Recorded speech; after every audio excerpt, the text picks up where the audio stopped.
청소년들의 경제 마인드가 국가의 미래를 정한다. 청소년들의 경제 상식 업그레이드를 위해 경제 박사, 경제 천재 딘딘이 왔습니다. 네.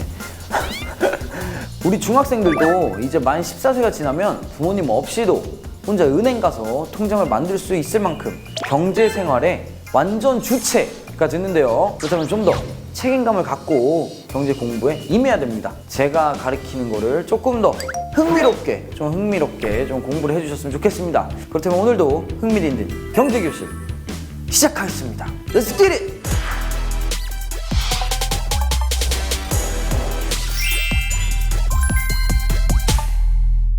자, 오늘 공부할 주제는요. 오늘은 어떤 힌트가 나올지 이상하게 설레이는데 바로 이겁니다.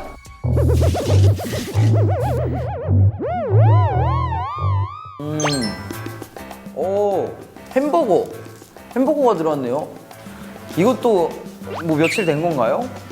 지난번에 뭐 햄버거 지난번 것도 며칠 됐잖아요. 이거 자주 먹는 건데 일단 햄버거를 주신 이유가 뭔지 전혀 모르겠지만 여기서 강하게 드는 의문점이 하나 있는데 이 빅맥하고 경제하고 무슨 상관이 있습니까? 이 연결고리는 말이죠. 바로 이 햄버거 안에 나라의 경제 지표를 알 수 있는 환율의 비밀이 숨어 있다는 겁니다.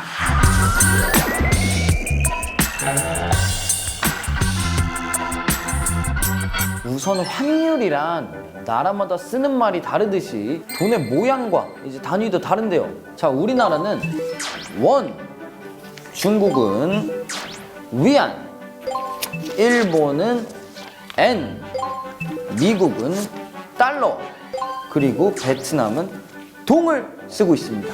외국에 나가게 되면 우리나라 돈을 이제 그 나라의 돈으로 바꿔야 되는데 이걸 환전한다라고 합니다. 이때 돈의 가치를 서로 비교하는 기준이 바로 환율인데요. 즉 환율은 두 나라의 돈을 서로 맞바꾸는 비율입니다. 오늘 시세가 어떻게 되죠? 1210원? 1210원이면은 자, 1000원 있고 200원 있고 10원. 오케이. 자, 만약 환율이 1달러에 1000원이라고 돼 있으면 1달러를 바꿀 때 우리가 1000원만 내면 되는 거예요. 근데 오늘 같은 경우는 지금 환율이 1210원이기 때문에 우리가 1달러에 1210원을 이렇게 내야 되는 겁니다. 그런데 각 나라의 돈의 가치는 왜 서로 다른 걸까요? 그건 바로 돈도 상품처럼 사려는 사람이 많아지면 가격이 올라가고 사라는 사람이 적어지면 가격이 내려가기 때문입니다. 때문에 각 국가의 이제 화폐에 대한 환율을 평가하기 위해서는 모든 나라에서 파는 같은 품질의 물건이라는 기준점이 필요한데 그래서 나온 경제 용어가 빅맥 지수라는 겁니다. 특히 경제 용어로 흔히 사용하는 빅맥 지수는 맥도날드의 이제 대표적인 햄버거 빅맥을 기준으로 각 나라의 물가, 수준을 비교하기 위해 만들어진 지수인데 2017년 1월을 기준으로 한국의 빅맥 지수는 3.86달러로 전 세계 56개국 중에 25위입니다. 중간 정도죠. 빅맥 지수가 가장 높은 나라는 스위스. 빅맥 한 개의 가격이 6.35달러입니다. 그러니까 스위스에선 우리나라보다 빅맥이 비싸니까 스위스 물가가 우리나라보다 훨씬 높다는 걸 알 수 있겠죠. 또 각 나라의 최저임금으로 빅맥을 과연 몇 개를 살 수 있는지 계산을 해보면 그 나라의 시장 물가를 대략적으로 파악할 수 있습니다. 그런데 이제 또 빅맥 지수만큼 유명한 지수가 또 따로 있는데요. 바로 스타벅스 지수입니다. 스타벅스 지수는 세계적인 커피 전문점인 스타벅스의 카페라떼 톨 사이즈 크기가 각국에서 얼마에 팔리느냐를 이제 기준으로 세계 도시 물가를 가늠해보는 척도인데 이거를 카페라떼 지수 또는 라떼 지수라고도 불립니다. 그렇다면 여기에 우리나라도 빠질 수 없겠죠. 자, 우리나라에는 사나이 올리는 신라면 지수가 있는데요. 신라면 지수는 신라면이 판매되고 있는 전 세계 80여 개국 중 신라면 한 봉지 가격이 미국 달러로 얼마인지 비교한 수치인데요. 빅맥 지수나 뭐 신라면 지수가 각국 물가의 절대적인 지표가 될 수는 없겠지만 어느 정도 우리가 가늠은 해볼 수 있는 것 같습니다.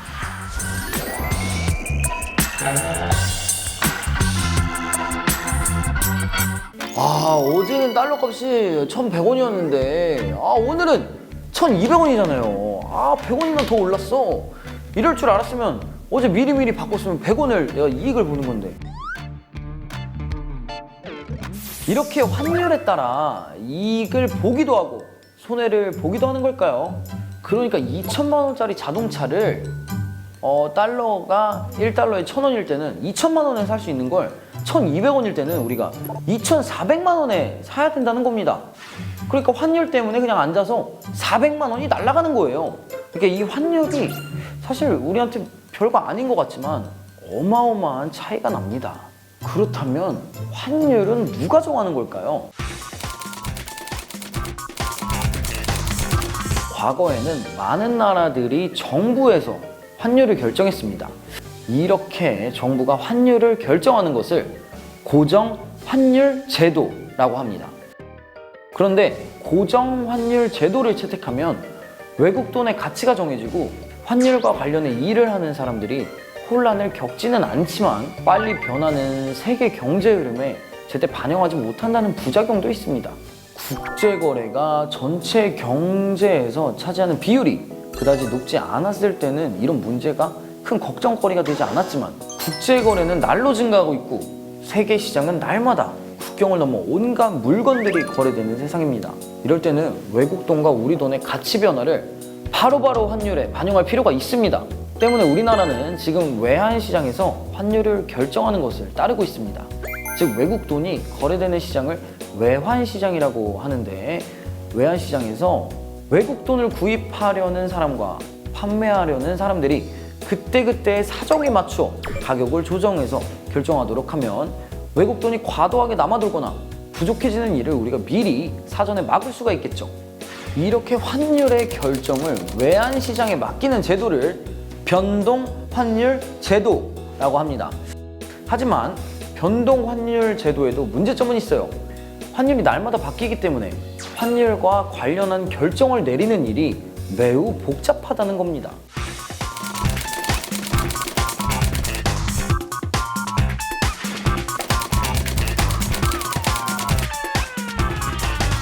이게 이제 환율 때문에 영향을 많이 받는 게 또 있습니다. 바로 해외 직구예요.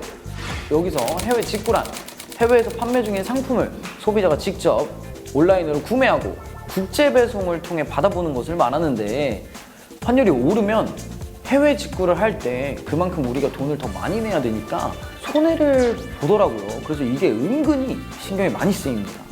그렇다면 여기서 잠깐! 환율에 영향을 많이 받는 해외 직구를 즐기는 스타는 누구일까요?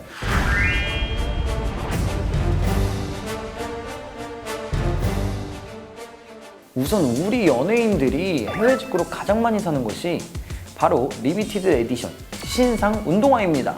일단 저희 워너비죠. 우리 지용이 형, 지드래곤 형님은 누구보다 빠르게 남들보다 빠르게 신상 운동화를 그 누구보다 빠르게 갖고 있습니다. 그 형이 신으면 떠요. 그래서 저도 형 때문에 많이 구매를 했는데 일단 트렌디함의 결정체죠, 우리 형. 그리고 그 다음에는 이제 배우 박해진 씨가 운동화가 무려 1,800켤레나 수집했다고 밝혔습니다. 야, 하나에 10만 원으로만 잡아도 1,800개면 부자구나, 저 형. 네. 자, 또 가수. 이제 어떻게 보면 저희 예능 래퍼 선배님인데 우리 데프콘 형님 역시 한 방송에 출연해서 자칭 해외 이제 운동화 매니아라고 언급을 했죠. 근데 요즘 지용이 형 때문에 많이 먹고 살기 힘들어졌다. 가격이 너무 올랐다. 지용이가 신는 모델들이 다 가격이 올라서 내가 구하기가 힘들어졌다라는 발언을 하셨는데 그리고 저도 사실 좀 많이 모으는 편인데 인터넷 쇼핑을 이제 해외 직구를 저희가 종종 하는데 이게 계속 달라지는 환율 때문에 뭔가 손해를 보게 될까봐 괜히 조마조마하더라고요. 이제 신발이 발매가 된다 그래가지고 찾아보면은 그날 환율을 봐요, 일단. 그러고 난 다음에 또 내일은 떨어지겠지 하고 한 일주일 기다리면 품절돼요. 그러니까 일단 사야 돼요. 이렇게 환율은 언제 어떻게 변할지 그 누구도 정확히 예측을 할 수 없다는 게 특징입니다.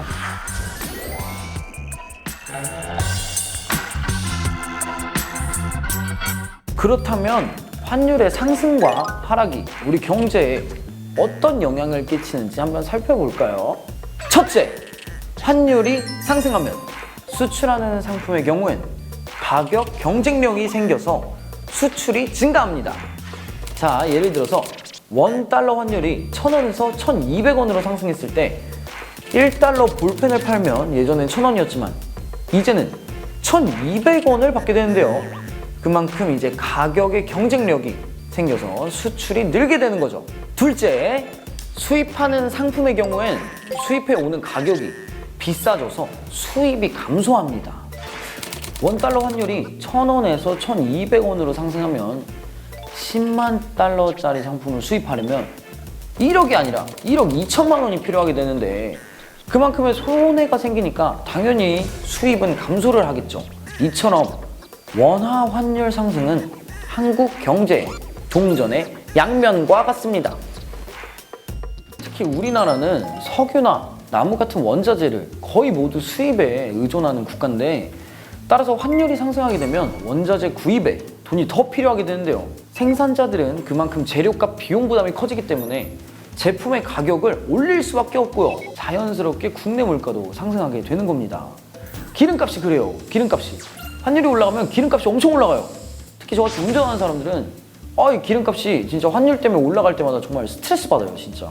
그러니까 저희 같은 사람들은 환율이 올라가면은 돈이 더 나가는 겁니다. 지갑이 더 가벼워져요. 그러면 또 국내 경기가 불경기가 되면서 우리나라 경제에도 침체기가 오게 되는 겁니다. 또 환율이 오르면 외국에 빚을 지는 외채 부담 역시 커집니다. 예전에 이제 1,000만 달러의 빚을 갚으려면 100억이 필요했지만 환율이 1,200원으로 오르면 이제는 120억이 필요한 거죠. 이처럼 우리 경제는 환율 때문에 울기도 하고 웃기도 하는 상황이 반복이 될 텐데요. 갈수록 빨라지는 글로벌 국제화 시대. 여러분들이 이제 자라서 저같이 이제 멋있는 성인이 되면 그때 환율의 영향을 더 많이 받는 시대가 오게 될 겁니다. 그러니까 여러분들이 오늘 환율에 대해서 한 번쯤은 자기 전에 고민해 보는 것도 좋겠죠. 환율은 동전의 양면과 같다.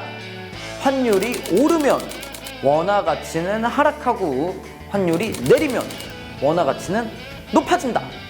원화 가치가 하락하면 우리나라 돈의 가치가 떨어져 수입하는 기업은 울고 수출하는 기업은 웃는다. 원화 가치가 높아지면 우리나라 돈의 가치가 높아져서 수출하는 기업은 울고 수입하는 기업은 웃는다. 촬영 때문에 미국 갈 때 환전을 했는데 엄청 비쌌어요. 그때 뭐 때문에 엄청 올랐대요. 근데 막상 가가지고 촬영이니까 내 돈 한 푼도 안 쓴 거예요. 그때 내가 120만 원인가 200만 원을 받고 갔는데 한 푼을 못 썼어요. 진짜 햄버거 하나를 내 돈으로 못 먹었어. 이 일만 했으니까 그냥 딱 한국 와가지고 다시 바꿨는데 10몇만 원 손해를 봐가지고 여러분 카드를 쓰세요.